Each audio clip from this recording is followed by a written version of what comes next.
अनेक पक्ष ज्या चर्चा आता सुरू आहे की राष्ट्रीय काँग्रेस पक्षामध्ये विलीन होणार आहे. विपक्ष हा हळूहळू जो संपत चालला होता त्यांना आता एक लक्षात आलं की आपल्याला कळपामध्ये राहूनच आपलं भलं आहे आणि ते राष्ट्रीय काँग्रेसच्या कळपामध्ये जाण्यासाठी जसं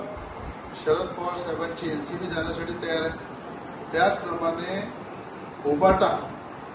जे शिवसेना आहे उद्धवजी ठाकरेंची त्याला सुद्धा विलीन करण्यासाठी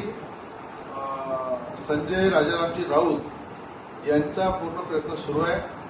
सोनिया गांधीच्या दरबारामध्ये संजय राऊतच्या अनेक मिटिंगा सुद्धा झालेल्या आहेत की उबाटाला सुद्धा काँग्रेसमध्ये विलीन करून